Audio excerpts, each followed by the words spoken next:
Thank you very much to both of you for joining us then and agreeing to talk to us about this subject.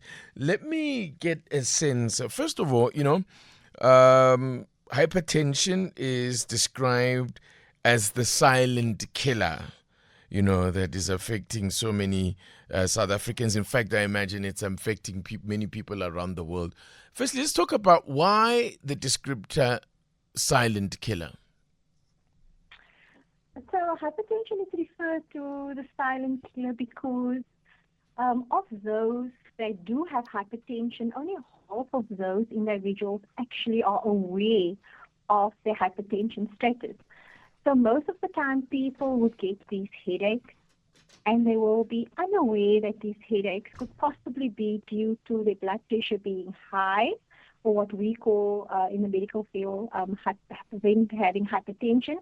And if I can put a number to it, it is said that for South Africans, approximately 44% of South Africans have hypertension, and of those, only half of them are aware of their hypertension status. And hence, Did you say 34, as in 34%? 44%. 44%, wow. Yes. Okay. And because of that, it's called the silent killer because half of them are aware of their hypertension status. And of that half, only half of them are actually on treatment. Okay, all right. That is a scary part about a condition like this, and that you could be living with it and not be aware at all. And how long would that situation persist? I mean, that you could actually have this, this silent killer working within your body and you not being aware. You see, if the individual doesn't go for the checkup, they will not be aware of their status. So they need to go to the healthcare providers. And so if you feel you continuously have this headache, for example, and you have, and for example, if you obese, you are diabetic, and you're sitting with this headache that you think it's a migraine, rather go and check your numbers, go to the healthcare provider or your GP and check out your blood pressure. That's the first thing that you need to check, just to make sure that your blood pressure isn't high meaning you don't have a blood pressure of higher than 140 over 90, because that is where in South Africa they will classify you as having high blood pressure. But we must also be careful that when you go to the healthcare provider, they also call white coat syndrome, where the individual would go, and because you're going to take the blood pressure now, because of the stress of you currently sitting there in the GP's office, taking your measurements, you might get a reading that's not accurate, and hence the GP will take your measurements about thrice. They will ask you to come back again, should it be high at the time. And something else that you must also be careful of, if you take certain medications, for example, if you should take your sinus medication, that will also increase your blood pressure. So we must be very careful with things like that. So if you feel you don't feel well, you have these headaches continuously, rather go, look at your numbers, and if it's high, rather go back again. And if you have a machine at home, then do the reading at home, or just go to your Clicks pharmacy or a discount and ask them if they can take your reading at different times. All right, so I hear you use the word hypertension and high blood pressure interchangeably. Are they actually one and the same thing? I mean, often you hear people speak of referring to hypertension as just someone with high blood pressure. Is it one and the same thing? Okay, Anna, do you want to answer that? Yes, they are the same thing. So high blood pressure is medically known as hypertension. Okay. The thing about this is that elevated blood pressure can cause strokes and heart attacks. but a simple 1 minute arm squeeze to measure your blood pressure can prevent bleeds. What actually is happening in the body? If you can simplify, Hannah, what is very scientific, of course, that you are not, if you're not speaking to fellow medical students here, if you wanted to define what actually is happening in the body when one has hypertension or has high blood pressure. Yes, so hypertension is when, as we've said, it's high blood pressure. So blood pressure is the force of the blood in your arteries and your veins. And those numbers that Rabia mentioned earlier, 140/90, the higher number 140 refers to the pressure in your veins as your heart beats. So as it pumps, this is called systolic blood pressure. And then the lower number, 90, is referred to as diastolic blood pressure, and this is when your heart relaxes. So in between each beat, that is when the heart relaxes. So this balance of numbers is essentially when it gets too high, when it gets over 140/90, this is what we call high blood pressure. Mm-hmm. And how then does that why does that become dangerous once, if it's elevated beyond this 140/90? So it is well known that your cardiovascular diseases is your number one cause of death. But if you look at, for those that do have cardiovascular diseases, most of them die of heart failure or stroke. And hypertension is one of the major factors that causes stroke. So it's very important to get those numbers down in order to prevent the person from getting the stroke. Mm-hmm.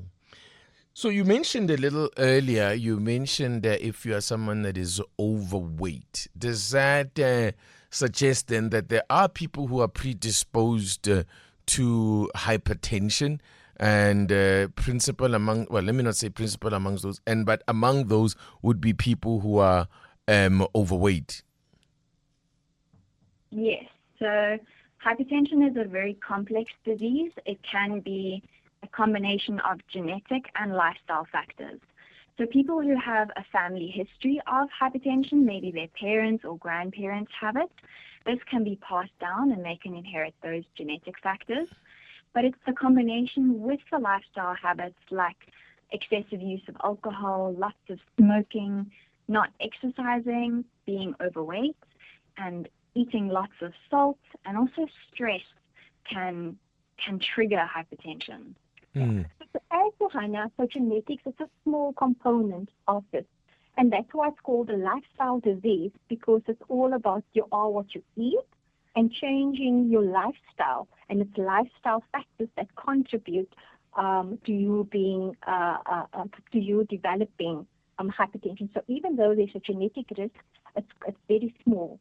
It's more your lifestyle that contributes to you developing hypertension. Let's talk about hypertension and the other conditions to which that are related to it, or which could even give you. We've spoken about obesity, being overweight, and everything, but maybe conditions that are aligned with hypertension. So people, I know that it's often people who are diabetic. Quite often are also people who are hypertensive. Yeah, so not all diabetics will develop hypertension. Not all obese individuals will become diabetic. But diabetes and obesity is a risk factor. Having high cholesterol is all risk factors that can contribute to you developing hypertension. So we must be very careful when we say, because you're diabetic, you are going to become hypertensive, because not all diabetics develop that. But like I say, it's usually these lifestyle factors, which include your the diabetic individual that are obese, the person that with high cholesterol, and then eventually they will develop hypertension as well. And this is very important, especially for those diabetic individuals that have high cholesterol, that also develop chronic kidney disease and retinopathy, that all of that combination of things can lead to you developing hypertension. If it's a lifestyle disease, or largely, as you've mentioned, that there's a small element of it that could be genetic, does that mean it is reversible?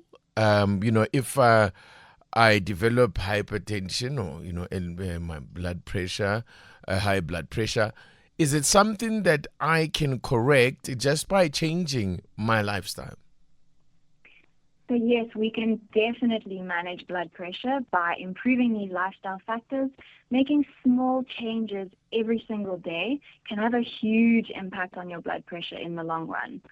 So instead of, for example, having a cup of coffee in the morning, rather having a glass of water or a cup of tea.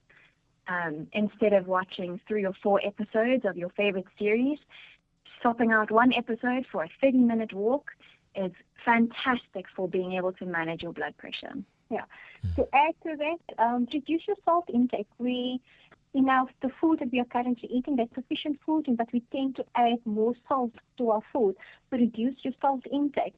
If you're at work, instead of sitting at your desk and having your lunch, maybe get up and take a brisk walk around the perimeters of wherever you're working, then come back, ask a colleague to walk with you, and also stress. Stress plays a major role in hypertension development as well.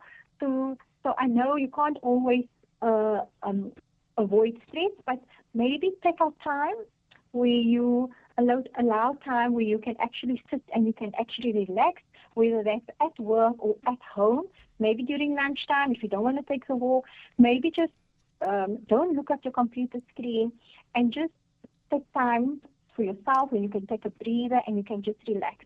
Those are small things that you can do. I don't know if Hannah mentioned, even if you don't like drink sufficient water, but instead of taking that fizzy, maybe take a fruit juice, or instead of having the packet of chips as a snack, maybe take a fruit as a snack. But the small things that one can do: cut down on tobacco use, reduce sugar intake. So those are the small things that one can do that may help it won't. It's just to control your hypertension. Yeah. Interesting that you mentioned both sugar and salt. Just explain to us about what impact, particularly salt, what bearing it or what impact it has, or what effect it has on the body that can lead to this elevated blood pressure. Yes, so that's actually a very interesting point. So when you eat salt, you often feel very thirsty afterwards. So there's a saying that I learned when I was studying: where salt goes, water follows. So when you take in lots of salt, you get thirsty and you drink lots of water.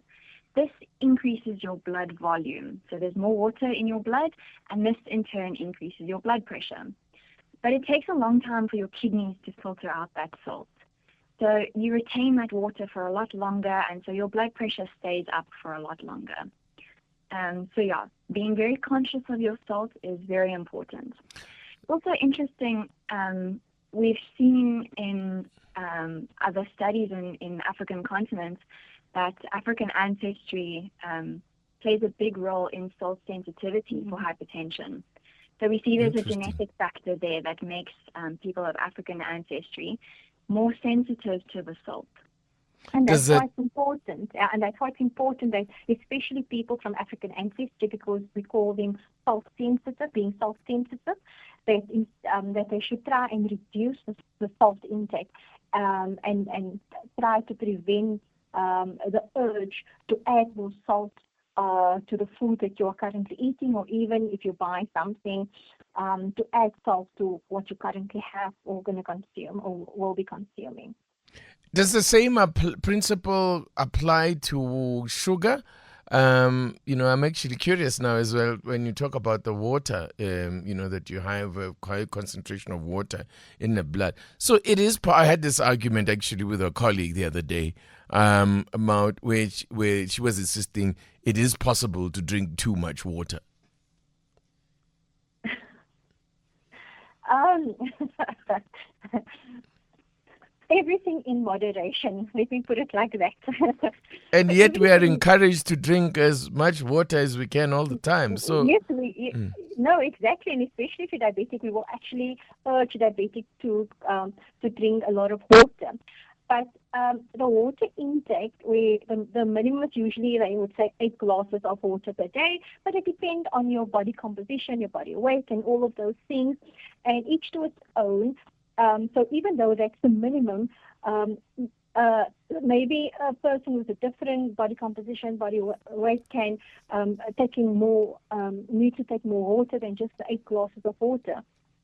So I think everything in moderation, whether it's salt, whether it's water, whether it's sugar, and that's the most important thing, that as long as you take those, yeah, taking sufficient water and replace your fizzy drinks or your alcohol. mm, And I know it's difficult to replace alcohol with water, but replace that with water, and also don't add additional salt or sugar to your food. That's the most important thing. You still want to maintain, because it's difficult to tell somebody stay away from mm, something. Rather, tell them have something, but have it in moderation. I think that's the most important message that you want to bring across, because otherwise they hate the word diet. And as mm. soon as you say you can't have something, that is when you as an individual feel, but now I actually want that. And I think it's better, if you want to look at hypertension and you want to bring in these lifestyle factors that we need to change, rather tell the individual to have things, but to have it in moderation. Mm. Just coming back to managing and treating hypertension. I know that there is, in what cases are people put onto medication? And, I'm trying to understand to what extent is an adjustment in lifestyle effective, or to what extent is it an effective way of reversing hypertension, and in what cases then is there further intervention required through the use of some sort of medication? Yes, so it depends entirely on the individual. So initially when you are diagnosed with hypertension, this will be after multiple times checking your blood pressure at the doctor. The first step is lifestyle interventions. So whether that'll be looking at your diet, your exercise, your alcohol and smoking. And if we can adjust those factors and after 6 months we see your blood pressure is controlled, then you have no need for medication. Mm. However, if we see after 6 months you're still not controlled yet, then we'll consider using a low dose of a medication to help you manage your blood pressure in conjunction with the lifestyle factors. So we always want to use them together because we know that they help together. So then after you've been on the medication, if they find, they'll reassess you every 3 to 6 months. And if you still aren't controlled, they might consider more aggressive lifestyle changes. Or then consider putting you on a stronger dose or on a different medication. Mm-hmm. And just in terms of just going back to the point that you were making about the salt intake, and to say that rather don't avoid adding salt to your food, does that suggest that cooked salt is, in inverted commas, better for you? Not necessarily. It's more about the quantity of salt. Mm. So when you're cooking, you may add, say, a half a teaspoon of salt to the entire pot or the meal that you're cooking. However, when that's divided up into the different portions for the different people, then you'll end up consuming less salt. Whereas if you put your aromat on afterwards on your plate and you put salt on, then you are eating much more salt than you would have gotten from that meal. Mm. What about age? What role does, to what extent is that a determinant in terms of risk profile? Yeah, so there's multiple studies, including studies from our group, where we've actually shown that age does increase your risk of developing hypertension. As you grow older, whether you're male or female, that risk is increased. Okay, so when it comes to gender, there isn't much of a difference between males and females in terms of, there being a risk area. Gender does play a role because if you look at current data, they say that men have a higher risk as compared to females, and that females' risk is increased after menopause. But if you look at current South African data, literature from South Africa, we could see that that there was a higher risk in your females as compared to men. But there is a gender difference. Yes, there is an increased risk when it comes to gender. Yes.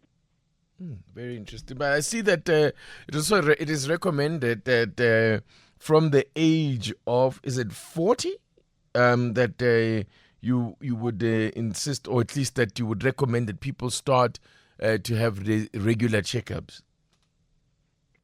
So age for checkups makes no difference. So we want you to know your numbers. So no matter how old you are, you can ask your doctor or the clinic or at Dischem or Clicks to measure your blood pressure, and then, and then, so once you know your numbers, then you can understand what to do going forward. Mm-hmm. Yeah, and it's very important to participate in those wellness programs at work. Most work offer the wellness program, and they might have one day where they offer these free services, and you would really like to encourage people to go. So yes, your risk is increased with age, but like Hannah said, don't wait until you're 40 and now. Rather, if at work they do offer that, please do go, and please go and check your numbers, because that's why we said right in the beginning it's called the silent killer, because you are unaware and you just think this headache could possibly just be a migraine. So similarly, if you don't do it at work, maybe just go for your normal routine checkup and ask your healthcare provider to have a look at your numbers and give you feedback on that. If it's high, just come back the next day. If it's high but you were taking medications, inform your healthcare provider that, listen, I was taking medications, so this might not be an accurate reading. And then from there we can take it. But the most important thing is awareness, not to wait until you're a specific age, because with that age, your risk increase.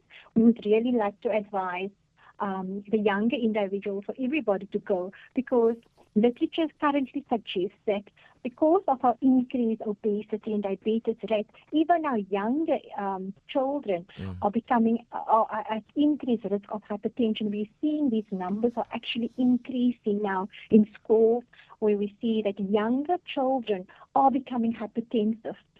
And that's very important, that we should inform them of healthy lifestyle choices, but also to get to know the numbers, and that's how we can not prevent, but we can actually make people aware, so that they can make these self choices, and in order to prevent the development of hypertension.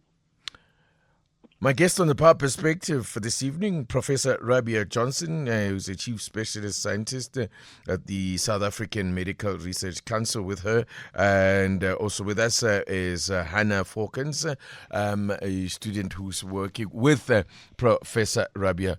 Let me go back to the point about exercise. What type of exercise is suitable or is recommended for somebody who is hypertensive? Are we talking about, is it more about the cardio type of exercise, or what do you recommend there? That's a very good point. So the World Health Organization recommends 150 minutes of exercise per week. That doesn't matter what type of exercise you do, whether you do cardio training or you do resistance training or you do body weight exercises. 150 minutes is the goal. So if we break that down, it's 30 minutes for 5 days a week, which doesn't sound like too much. It's one episode of your favorite series, or instead of driving to the shops down the road, it's let's walk there and then walk back. Okay, all right. So, but any sort of exercise, so because people have preferences when it comes to exercise, like they prefer to do, like some people hate running and that sort of thing, would rather do maybe weight training in the gym or some kind of resistance training.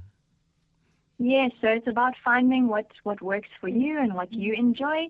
As long as you're getting in those minutes, then that's all that counts. It's just to start doing the exercise. That's the most important part, yeah.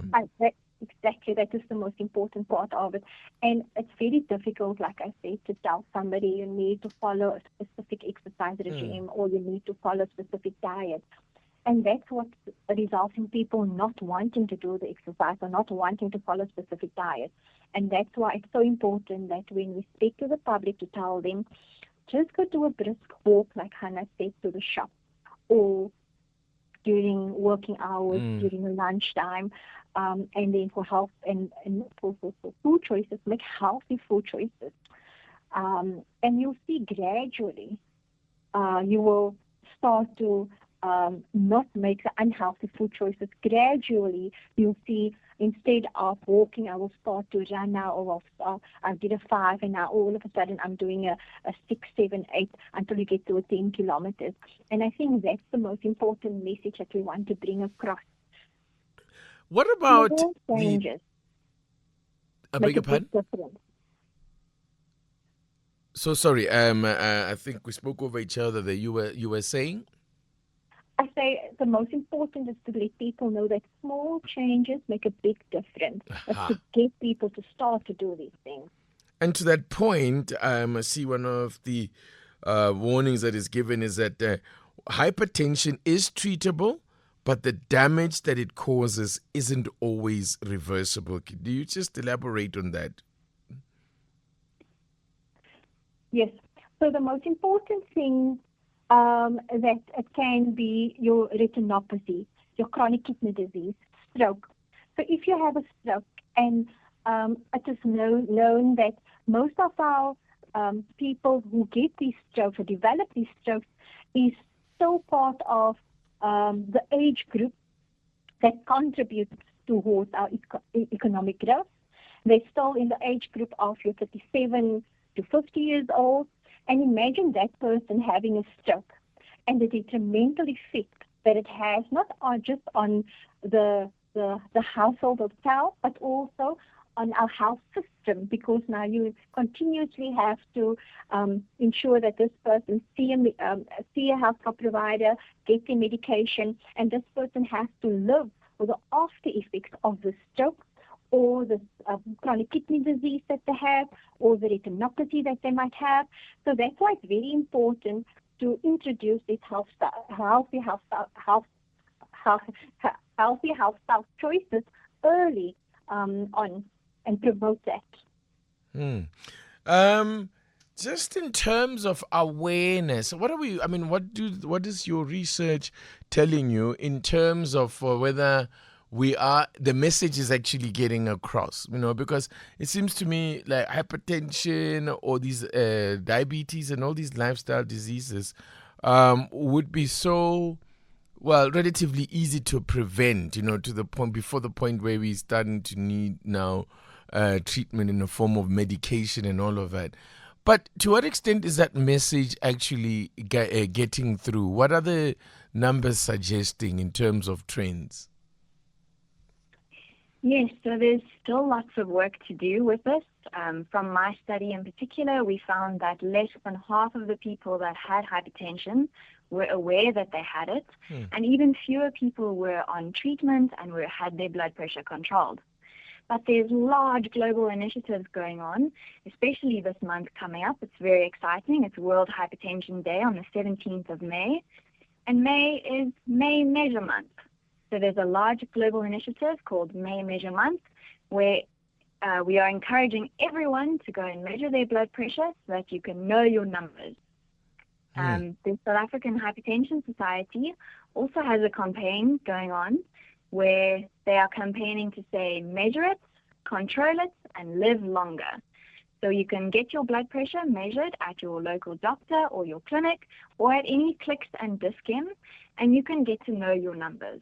Yeah, and we would like to encourage people to actually go out on this month of May and go get those numbers checked out and then take it from there.